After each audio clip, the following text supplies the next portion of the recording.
ഋഷു ചിരിച്ചുകൊണ്ട് നിൽക്കുന്ന തന്റെ പപ്പയുടെ മുഖത്തേക്ക് സംശയത്തോടെ നോക്കി. ഒരു നിമിഷം അയാൾ തന്നെ കളിയാക്കുകയാണോ എന്നവൾ ചിന്തിച്ചു.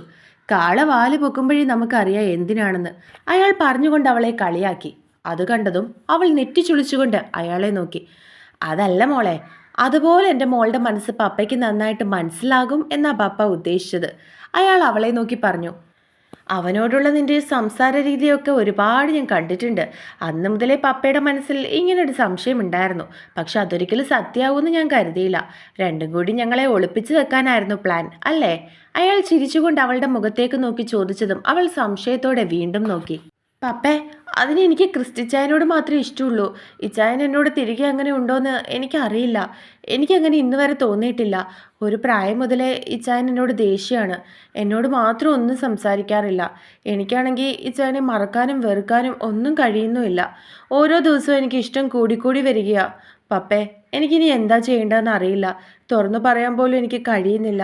ഒരു പക്ഷെ ഞാൻ തുറന്നു പറഞ്ഞാൽ എന്നോടുള്ള ദേഷ്യം വീണ്ടും ഇരട്ടിയായല്ലോ എന്നുള്ള പേടിയാണ് എനിക്ക്. അവൾ കണ്ണുകൾ നിറച്ചുകൊണ്ട് അയാളുടെ മുഖത്തേക്ക് നോക്കി പറഞ്ഞു. ഋഷു ഋഷു പെട്ടെന്നാണ് അവളുടെ മമ്മി വാതിലിൽ വന്ന് മുട്ടിയത്. തൽക്കാലം ഇതൊന്നും അപ്പം ആരും അറിയണ്ട. മോള് പോയി കണ്ണൊക്കെ തുടച്ചിട്ട് മുഖം കഴുകിയിട്ട് വാ, നമുക്ക് ഒന്നിച്ചിരുന്ന് കഴിക്കാം. ഇതിനെപ്പറ്റി നമുക്ക് സമാധാനമായിട്ട് പിന്നീടൊരിക്കൽ സംസാരിക്കാം. അയാൾ അവളെ നോക്കി പറഞ്ഞതും അവൾ തലയാട്ടി. അയാൾ ചെന്ന് അവളുടെ റൂമിൻ്റെ വാതിൽ തുറന്നു. അച്ഛൻ ഇവിടെ നിൽപ്പുണ്ടായിരുന്നോ? ഞാൻ വിചാരിക്കുകയും ചെയ്തു ഹാളിൽ നിന്ന് ആള് പെട്ടെന്ന് എങ്ങോട്ട് മാഞ്ഞു പോയെന്ന്. എന്താ, അവൾക്ക് എന്തെങ്കിലും വിഷമമുണ്ടോ? അയാൾ അവിടെ കണ്ടതും അവളുടെ മമ്മി സംശയത്തോടെ അയാളോട് ചോദിച്ചു. അവൾക്ക് ഒരു വിഷമോ സങ്കടമോ ഇല്ല. ശരീരത്തിലുണ്ടായ ചില മാറ്റത്തിൻ്റെ പ്രശ്നങ്ങൾ മാത്രമേ അവൾക്കുള്ളൂ. നീ പോയി ഫുഡ് എടുത്ത് വെക്കാൻ നോക്ക്, അവൾ ഇപ്പം കഴിക്കാൻ വരും, വാ. അയാൾ അവരുടെ തോളിൽ കൂടി കൈയിട്ടുകൊണ്ട് പറഞ്ഞതും അവരൊന്ന് പുഞ്ചിരിച്ചു. അവർ രണ്ടുപേരും വാതിലടച്ചിട്ട് അടുക്കളയിലേക്ക് നടന്നു. തൻ്റെ പപ്പ മമ്മിയോട് അങ്ങനെ പറയുന്നത് കേട്ടതും ബാത്റൂമിൽ നിന്ന് ഋഷു ഒന്ന് പുഞ്ചിരിച്ചിരുന്നു. പിറ്റേന്ന് രാവിലെ ഷീതു ഷീതു ചാർലി വിളിച്ചുകൊണ്ട് അടുക്കളയിലേക്ക് ചെന്നു. റയാന് വേണ്ടി ചോറെടുക്കുകയായിരുന്നു ഷീതു. അവൻ വിളിക്കുന്നത് കേട്ടതും അവൾ തിരിഞ്ഞു നോക്കി. എന്താ ചായ? അവൾ സംശയത്തോടെ അവനെ നോക്കി ചോദിച്ചു.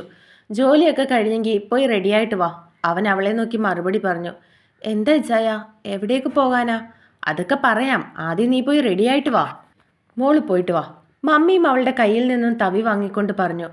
അത് ചെല്ലു മോളെ, അവൻ വിളിക്കുന്നത് കണ്ടില്ലേ, ഇനിയുള്ളതൊക്കെ ഞാൻ ചെയ്തോളാം, പോയിട്ട് വാ. അവർ വീണ്ടും പറഞ്ഞതും അവൾ തലയാട്ടി. ഇച്ചായ, മോളോ? അവൾ സംശയത്തോടെ അവനോട് ചോദിച്ചു. ഈസു എഴുന്നേറ്റിട്ടില്ലല്ലോ, അവൾ ഉറങ്ങിക്കോട്ടെ, എഴുന്നേൽക്കുമ്പോൾ മമ്മി അവളെ നോക്കിക്കോളും. അവൻ പറഞ്ഞതും അവൾ അതിനു ഒന്ന് തലയാട്ടിക്കൊണ്ട് റെഡിയാകാൻ റൂമിലേക്ക് കയറിപ്പോയി. അവൾ ഒരു വൈറ്റ് പലാസോ പാൻറ്റും ഒരു റെഡ് 3/4 കൈ വരുന്ന ടോപ്പുമായിരുന്നു വേഷം. ഇടത് കൈയിൽ വാച്ച് മാത്രം, കഴുത്തിൽ ഒന്നും തന്നെ ഇട്ടിട്ടുണ്ടായിരുന്നില്ല. കാതിലൊരു കുഞ്ഞു സ്റ്റഡ് കമ്മലും, മുടി പോണിട്ടയിൽ കെട്ടി ഒരു വൈറ്റ് ബൺ ഇട്ടിട്ടുണ്ട്. കണ്ണ് ചെറുതായി ഒന്ന് എഴുതി കുഞ്ഞൊരു പൊട്ട് തൊട്ടിട്ടുണ്ട്.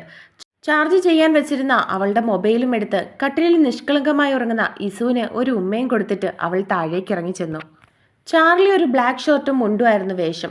കൂളിംഗ് ഗ്ലാസ് ഷർട്ടിൽ തൂങ്ങിക്കിടപ്പുണ്ട്. അവൻ ഫോണിൽ ആരോടോ സംസാരിച്ചുകൊണ്ടിരിക്കുകയാണ്. രാവിലെ ആയതുകൊണ്ട് തന്നെ എല്ലാവരും അവരവരുടെ തിരക്കിലായിരുന്നു. റയാൻ കുളിച്ച് റെഡിയായി ഡ്രസ്സൊക്കെ ചെയ്ത് കോളേജിലേക്ക് പോകാനുള്ള പുറപ്പാടിലാണ്. അവനെ കോളേജിലേക്ക് വിടാൻ വേണ്ടി ചോറും മറ്റും എടുത്തു വെക്കുകയാണ് മമ്മി. പപ്പ രാവിലെ തന്നെ സിറ്റ് ഔട്ടിലിരുന്ന് പത്രം വായിക്കുന്നുണ്ട്. ക്രിസ്റ്റി അപ്പോഴേക്കും സ്കൂളിലേക്ക് പോകാൻ ഇൻഷർട്ടൊക്കെ ചെയ്ത് സ്ലീവ് മടക്കി താഴേക്ക് ഇറങ്ങി വന്നു. നിങ്ങൾ രാവിലെ എങ്ങോട്ടാ? ചാർലിയും അവളും ഒരുങ്ങി നിൽക്കുന്നത് കണ്ട് അവൻ സംശയത്തോട് ചോദിച്ചു. ഞങ്ങൾ പള്ളി വരെ പോവാ, ചാർലി പറഞ്ഞതും അവൾ അവൻ്റെ മുഖത്തേക്ക് നോക്കി. നീ എന്താ ഞെട്ടുന്നത്? പള്ളിയിലേക്കാണ് ഇവൻ നിന്നെ കൊണ്ടുപോകുന്നതെന്ന് പറഞ്ഞില്ലായിരുന്നോ? അവൾ ഞെട്ടി നോക്കുന്നത് കണ്ടതും ക്രിസ്റ്റി ചിരിച്ചുകൊണ്ട് ചോദിച്ചു. അതിന് അവൾ ഇല്ല എന്നുള്ള അർത്ഥത്തിൽ അവനെ നോക്കി തലയാട്ടി. ചാർലി പുഞ്ചിരിച്ചുകൊണ്ട് അവളുടെ മുഖത്തേക്ക് നോക്കി.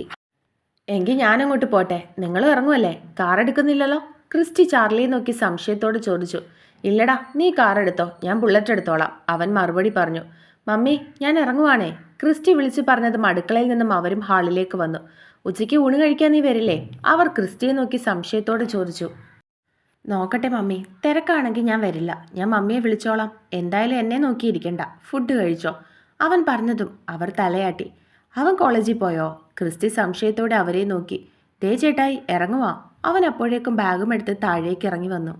ദാമോനെ, മമ്മി റയാന് ചോറ് കൊണ്ടു കൊടുത്തതും അവനത് ബാഗിലേക്ക് വെച്ചു. ശരി, അപ്പോൾ നോം അങ്ങോട്ട് ഇറങ്ങുവാണേ. ഇന്ന് ഫ്രഷേഴ്സ് ഡേ ആണ്, നല്ല പെമ്പിള്ളേർ വരുന്ന ദിവസമാണ്, താമസിക്കാൻ പാടില്ല. അവൻ എല്ലാവരെയും നോക്കി ഒന്ന് ഇളിച്ചുകൊണ്ട് പറഞ്ഞു. അത് കേട്ടതും ക്രിസ്റ്റി ഉൾപ്പെടെ എല്ലാവരും അവനെ ഒന്ന് ഇരുത്തി നോക്കി. അപ്പോഴേക്കും സിറ്റൗട്ടിൽ നിന്ന് പപ്പയും അകത്തേക്ക് കയറി വന്നു. നീ പഠിക്കാൻ തന്നെയാണോടാ കോളേജിൽ പോന്നേ? അത് കേട്ടതും അവരുടെ പപ്പ അവൻ്റെ മുഖത്തേക്ക് നോക്കി ചോദിച്ചു. ഇതൊക്കെ ഒരു എൻ്റർടൈൻമെൻ്റ് അല്ലേ പപ്പേ? റയാൻ അയാളുടെ കവിളിൽ പിടിച്ച് വലിച്ചുകൊണ്ട് പറഞ്ഞതും അയാൾ ചിരിച്ചു. അപ്പോൾ ശരി, ഇനി യാത്രയില്ല. ഇവിടുത്തെ മൂന്നാമത്തെ മരുമകളെ കിട്ടുമോ എന്ന് ഞാനൊന്ന് നോക്കിയിട്ട് വരാം. അവൻ എല്ലാവരെയും നോക്കിക്കൊണ്ട് ഒന്നുകൂടി പറഞ്ഞു. അത് കേട്ടതും ക്രിസ്റ്റി സംശയത്തോടെ അവൻ്റെ മുഖത്തേക്ക് നോക്കി. അതിന് രണ്ടാമത്തെ മരുമോളുടെ കാര്യം തീരുമാനമായില്ലല്ലോ. എന്താടാ, ആരെങ്കിലും നീ കണ്ടുവച്ചിട്ടുണ്ടോ? അത് കേട്ടതും പപ്പ ക്രിസ്റ്റിയുടെ മുഖത്തേക്കാണ് നോക്കിയത്. അവൻ എന്താണ് പറയുന്നതെന്ന് അറിയാൻ വേണ്ടി റയാനും അവനെ കൂർപ്പിച്ചു നോക്കി. ഇല്ല പപ്പേ, എൻ്റെ മനസ്സിൽ ഇതുവരെ അങ്ങനെ ആരുമില്ല. ഉണ്ടെങ്കിൽ അത് ഞാൻ നിങ്ങളോട് പറയില്ലേ? ക്രിസ്റ്റി അവരെ നോക്കി പറഞ്ഞു. റയാൻ അവൻ്റെ സംസാരം കേട്ട് ആകെ ഒരു കൺഫ്യൂഷൻ തോന്നി. ചാർലിക്കും അതേ അവസ്ഥ തന്നെയായിരുന്നു. ഋഷുവിന് അവനോട് ഒരു ഇഷ്ടമുണ്ടെന്നുള്ള കാര്യം അവർക്കറിയാം. എന്നാൽ അവൻ പോസിറ്റീവായിട്ടും നെഗറ്റീവായിട്ടും ഒരു മറുപടി അവൾക്കിതുവരെ കൊടുത്തിട്ടില്ല. ഇപ്പോഴും ഒരു പിടിയും കൊടുക്കാതിരിക്കുകയാണ് അവൻ. അവൻ്റെ മറുപടി കേട്ട റയാൻ സംശയത്തോടെ ചാർലിയെ നോക്കി കൈമലർത്തി കാണിച്ചു. ചാർലിയും അവനെ കണ്ണടച്ചു കാണിച്ചു. അപ്പോൾ ശരി, ഞാൻ പോയിട്ട് വരാം. റയാൻ ഒന്നുകൂടി അവരെ എല്ലാവരെയും നോക്കി പറഞ്ഞതിന് ശേഷം തൻ്റെ ബൈക്കും എടുത്ത് പോയിരുന്നു. അവൻ്റെ പുറകിലായി ക്രിസ്റ്റിയും കാറിൻ്റെ കീയും എടുത്ത് ഇറങ്ങി. മമ്മി, എങ്കിൽ പിന്നെ സമയം കളയാതെ ഞങ്ങളും അങ്ങോട്ട് ഇറങ്ങുക. ചാർലി പറഞ്ഞതും അവർ അവനെ നോക്കി പുഞ്ചിരിയോടെ തലയാട്ടി. പപ്പേ, അവൻ പപ്പയോട് യാത്ര പറഞ്ഞതും അയാളും തലയാട്ടിയിരുന്നു. അവൻ തൻ്റെ ബുള്ളറ്റ് എടുത്തുകൊണ്ട് വന്നു. കയറ്, അവൻ പറഞ്ഞതും അവൾ അവൻ്റെ പിറകിലായി കയറി. ഞാൻ പോയി ഇസുവിനെ താഴേക്ക് എടുത്തോണ്ട് വരട്ടെ, ഇല്ലെങ്കിൽ ചിലപ്പോൾ ഉണർന്ന് കരഞ്ഞാലോ? എല്ലാവരും പോയതും അവരയാളെ നോക്കി പറഞ്ഞു. എടോ, പിന്നെ ഞാൻ ഞാൻ ചോദിക്കുന്നത് കൊണ്ട് തനിക്കൊന്നും തോന്നരുത്. അയാൾ പറഞ്ഞതും അവർ സംശയത്തോടെ അയാളുടെ മുഖത്തേക്ക് നോക്കി. ഇനിയും അവരെ ഇങ്ങനെ വിട്ടാ? ഞാൻ പറഞ്ഞത് നമ്മുടെ ചാർലിയുടെയും ഷീതുമോളുടെയും കാര്യമാണ്. നമുക്കെല്ലാവർക്കും കാര്യങ്ങളൊക്കെ നന്നായിട്ട് അറിയാം. പക്ഷെ മറ്റൊരു തരത്തിൽ ചിന്തിച്ചാൽ ഒരു മുറിയിലാണ് അവർ കഴിയുന്നതെങ്കിലും അവർ തമ്മിൽ ശാരീരികമായി ഒന്നിച്ചിട്ടില്ലെന്നും നമുക്കെല്ലാവർക്കും അറിയാവുന്ന കാര്യമാണ്. മനസ്സുകൊണ്ട് അവർ ചിലപ്പോൾ അടുപ്പമുണ്ടായിരിക്കും. പക്ഷെ ഒരു ദാമ്പത്യ ജീവിതമാകുമ്പോൾ അതുമാത്രം പോരല്ലോ. മറ്റൊരു ശക്തിക്കും അവരെ പിരിക്കാൻ കഴിയരുത്. നമ്മൾ അവരുടെ മാതാപിതാക്കളാണ്. നമുക്കവരോട് സംസാരിക്കുന്നതിനും പറഞ്ഞു മനസ്സിലാക്കുന്നതിനും ഒരു ലിമിറ്റുണ്ട്. കുഞ്ഞിന് ഇത്രയും വയസ്സായല്ലോ. ഇനിയിപ്പോൾ ഒരു കുഞ്ഞുകൂടി. ഞാൻ പറയുന്നത് എന്താണെന്ന് തനിക്ക് മനസ്സിലാകുന്നുണ്ടോ? അയാൾ സംശയത്തോടെ അവരെ നോക്കി ചോദിച്ചു. ഇച്ചായൻ പറയുന്നത് എന്താണെന്നും അതെന്തർത്ഥത്തിലാണെന്നും എനിക്ക് മനസ്സിലാവുന്നുണ്ട്. പക്ഷേ ഇച്ചായൻ പറഞ്ഞതുപോലെ നമ്മളവരുടെ മാതാപിതാക്കളാണ്. എനിക്കാണെങ്കിൽ പോലും അവളോടതൊക്കെ ചോദിക്കുന്നതിനും പറയുന്നതിനും ഒരു ബുദ്ധിമുട്ടുണ്ട്. ക്രിസ്റ്റിയോ റയാനോ ചാർലിയോടൊന്ന് ചോദിച്ചാൽ അവർ ഒരഭിപ്രായം പറഞ്ഞു. അതിനെപ്പറ്റി തന്നെയാണ് ഞാനും ആലോചിക്കുന്നത്. എനിക്ക് നല്ല പേടിയുണ്ടോ. ഹാദം, അവനിനി തിരികെ വരുമോയെന്ന് എൻ്റെ ഉള്ളിൽ നല്ല ഭയമുണ്ട്. അത് മാത്രമല്ലടോ, അവളും ചാർലി ഒന്നിച്ചില്ലെങ്കിൽ ചിലപ്പോൾ ഹിസു അവർക്കിടയിൽ നിൽക്കുന്ന ഒരു തുടിപ്പാണ്. ആദവും ഷീതുവും തമ്മിൽ ഒന്നിക്കാൻ, അല്ലെങ്കിൽ അവരെ തമ്മിൽ വീണ്ടും ഒന്നിപ്പിക്കാൻ ഇസുവിന് കഴിയും. രക്തത്തെ തിരിച്ചറിയും. അങ്ങനെയെങ്ങാണ് സംഭവിച്ചാൽ ഇസുമോളിപ്പോൾ അപ്പ എന്ന് വിളിക്കുന്ന നമ്മുടെ മകനല്ല അവളുടെ യഥാർത്ഥ അപ്പനെന്ന് അവൾ അറിയുന്ന ഒരു കാലം വരും. നമ്മൾ എത്രയൊക്കെ മറച്ചു വയ്ക്കാൻ ശ്രമിച്ചാലും അതും നമ്മൾ പരാജയപ്പെട്ടു പോവുകയുള്ളൂ. അതുകൊണ്ട് ചാർലിയും അവളും എല്ലാ അർത്ഥത്തിലും ഒന്നിച്ചേ പറ്റുള്ളൂ. എൻ്റെ ചാർലി സങ്കടപ്പെടുന്നത് അതെനിക്ക് ഒരിക്കലും കാണാൻ കഴിയില്ലടോ. അവൻ്റെ ബലഹീനത തന്നെ അവളാ. അവളെ എന്തെങ്കിലും അവന് നഷ്ടമായി കഴിഞ്ഞാൽ പിന്നെ നമ്മുടെ മോൻ, അതെനിക്ക് ഓർക്കാൻ കൂടി കഴിയില്ല. ഞാൻ ഇന്ന് വരെ അവൻ്റെ അപ്പനായിട്ടല്ല, ഒരു കൂട്ടുകാരനായിട്ടാണ് നിന്നിട്ടുള്ളത്. അതുകൊണ്ട് തന്നെ അവൻ്റെ മനസ്സ് മറ്റാരേക്കാളും നന്നായിട്ട് എനിക്കറിയാൻ കഴിയും. അയാൾ പറയുന്ന ഓരോന്നും കേട്ടതും അവരുടെ കണ്ണുകൾ നിറഞ്ഞു വന്നു. താൻ വിഷമിക്കാനും ടെൻഷൻ അടിക്കാനും വേണ്ടി പറഞ്ഞതല്ല ഞാൻ. തനിക്കാകുമ്പോൾ അവളോട് സംസാരിക്കാൻ പറ്റുമല്ലോ, അതുകൊണ്ടാണ് ഞാൻ മനസ്സിലുള്ളത് തന്നോട് പറഞ്ഞത്. അയാൾ അവരെ നോക്കി പറഞ്ഞു. എനിക്ക് അച്ഛൻ പറയുന്നതൊക്കെ മനസ്സിലാവുന്നുണ്ട്. പക്ഷെ ഞാനിതൊക്കെ എങ്ങനെ അവളോട് പറയും? അവരും ആകെ കൺഫ്യൂഷനിലായിരുന്നു. ചാർലി അവളെയും കൊണ്ട് അവരുടെ പള്ളിമുറ്റത്തേക്ക് ചെന്ന് നിന്നു. നമ്മളെന്താ ഇച്ചായ ഈ സമയത്ത് ഇവിടേക്ക് വന്നത്? ചെന്നിറങ്ങിയതും അവൾ സംശയത്തോടെ അവനെ നോക്കി ചോദിച്ചു. ശീതൽ ചേച്ചി. പെട്ടെന്ന് തന്നെ 2-3 പെൺപിള്ളേർ ചിരിച്ചുകൊണ്ട് അവിടേക്ക് വന്നു. അവൾ സംശയത്തോടെ അവരുടെ മുഖത്തേക്ക് തന്നെ നോക്കി. അവരുടെ പള്ളിയിലെ തന്നെ 2-3 പെൺകുട്ടികളായിരുന്നു അത്. ചേച്ചിയോട് ചോദിച്ചെങ്കിലും ചേച്ചി സമ്മതിക്കുമെന്ന് ഞങ്ങൾ കരുതിയില്ല. ഒരുപാട് താങ്ക്സ് ഉണ്ട് ചേച്ചി. ഞങ്ങളെ മാർഗം കളി പഠിപ്പിക്കാമെന്ന് ചേച്ചി സമ്മതിച്ചില്ലേ? അതിലൊരു പെൺകുട്ടി അവളുടെ കയ്യിൽ പിടിച്ചുകൊണ്ട് ചിരിയോടെ പറഞ്ഞതും അവൾ ഞെട്ടി ചാർലിയെ നോക്കി. അവൻ അപ്പോഴും തൻ്റെ ബുള്ളറ്റിൽ നിന്നും ഇറങ്ങാതെ കൈകൾ 2 ബാറിൽ കെട്ടി അവളെ നോക്കി പുഞ്ചിരിയോടെ നിൽക്കുകയായിരുന്നു. അത് കണ്ടതും അവളുടെ കണ്ണുകൾ നിറഞ്ഞു വന്നു. അത് എനിക്ക് സത്യം പറഞ്ഞാൽ അവൾക്ക് എന്തു മറുപടി പറയണമെന്ന് അറിയില്ലായിരുന്നു. ദേ പള്ളിയിൽ എല്ലാവരും വന്നിട്ടുണ്ട് ചേച്ചി. ചേച്ചിയാണ് ഞങ്ങളെ മാർഗംകളി പഠിപ്പിക്കുന്നതെന്ന് അറിഞ്ഞപ്പോൾ തന്നെ ഞങ്ങൾ ഒന്നാം സ്ഥാനം ഉറപ്പിച്ചു കഴിഞ്ഞു. ചേച്ചിയാ പഠിപ്പിക്കുന്നതെന്ന് പറഞ്ഞതുകൊണ്ടാണ് ഞങ്ങളുടെ വീട്ടുകാർ പോലും ഞങ്ങളെ മാർഗംകളിക്ക് വിട്ടത്. 3-4 വർഷമായിട്ട് ഞങ്ങൾ പള്ളിയിൽ നിന്നും അതിനുവേണ്ടി ഇറങ്ങുന്നതാ. ചില ദിവസങ്ങളിൽ ക്ലാസ് പോലും കളഞ്ഞിട്ടാണ് ഞങ്ങൾ ഇതിൻ്റെ പുറകെ നടക്കുന്നത്.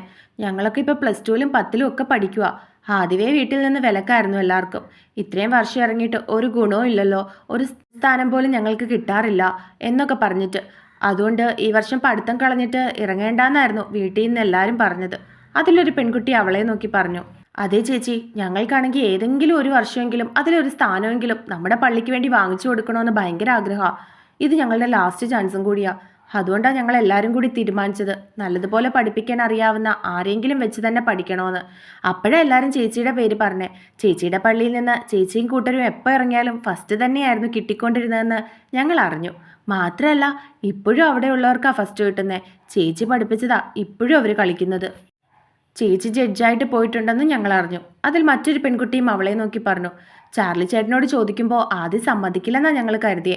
അവർ ചാർലിയുടെ മുഖത്തേക്ക് നോക്കി പറഞ്ഞതും അവൻ പുഞ്ചിരിച്ചു. എന്നാൽ ഇതെല്ലാം കേട്ട് ഞെട്ടി നിൽക്കുകയായിരുന്നു അവൾ. നിങ്ങൾ പള്ളിയിലേക്ക് കയറിക്കോ, അവൾ വരും, അവൻ പറഞ്ഞതും അവരെല്ലാവരും സന്തോഷത്തോടെ തലയാട്ടിക്കൊണ്ട് പള്ളിയിലേക്ക് നടന്നു. ഇച്ചായ, എന്താ ഇതൊക്കെ? ഇതൊന്നും എന്നെക്കൊണ്ട് നടക്കുമെന്ന് തോന്നുന്നില്ല. ഇല്ല ഇച്ചായ, നമുക്ക് വീട്ടിലേക്ക് തിരികെ പോകാം, അവൾ അവൻ്റെ കയ്യിൽ പിടിച്ചുകൊണ്ട് പറഞ്ഞു. ഞാൻ അവർക്ക് വാക്കു കൊടുത്തതാ ഷീതു. നിന്നെ വിശ്വസിച്ചാ ആ പെൺകുട്ടികൾ ഇവിടെ വന്ന് നിൽക്കുന്നത്. നീ അവരെ പഠിപ്പിച്ചേ പറ്റൂ. ഇത് ഞാൻ അവർക്ക് കൊടുത്ത വാക്കാ. അവൻ അവളെ നോക്കി പറഞ്ഞതും അവൾ ആകെ ധർമ്മസങ്കടത്തിലായി. എനിക്ക് കാണണം നീ കളിക്കുന്നത്. എനിക്ക് വേണ്ടി ചെയ്യില്ലേ നീ? അവൻ അവളുടെ കയ്യിൽ മുറുക്കി പിടിച്ചുകൊണ്ട് അവളുടെ കണ്ണുകളിലേക്ക് നോക്കി ചോദിച്ചു. ഇച്ഛ, അവൾ എന്തോ പറയാൻ തുടങ്ങിയതും അവൻ പെട്ടെന്ന് അവളുടെ വാ പൊത്തിപ്പിടിച്ചു. എനിക്ക് കാണണം, വർഷങ്ങൾക്കിപ്പുറം നിന്റെ ശരീരം നൃത്തത്തിൽ അലിഞ്ഞു ചേരുന്നത്, നിന്റെ ചുണ്ടിലെ ആ പുഞ്ചിരി, നിന്റെ ചുവടുകൾ. അത് നോക്കി നിന്നൊരു കാലം ചാർലിക്കുണ്ടായിരുന്നു. അന്ന് നീ എനിക്ക് സ്വന്തമല്ലായിരുന്നു, വെറൊരു സുഹൃത്ത് മാത്രമായിരുന്നു ഞാൻ നിനക്ക്. പക്ഷെ ഇന്ന് എൻ്റെ പെണ്ണാ നീ. എൻ്റെ പെണ്ണിൻ്റെ ചുവടുവെപ്പ് അതെനിക്ക് കാണണം. അവളെ തിരികെ ഒന്നും പറയാൻ അനുവദിക്കാതെ അവളുടെ ചുണ്ടിൽ കൈകൾ വെച്ച് അവളുടെ കണ്ണുകളിലേക്ക് തന്നെ നോക്കി അവൻ. അത് പറയുമ്പോൾ അവളുടെ കണ്ണുകൾ ചുവന്ന് കലങ്ങിയിരുന്നു.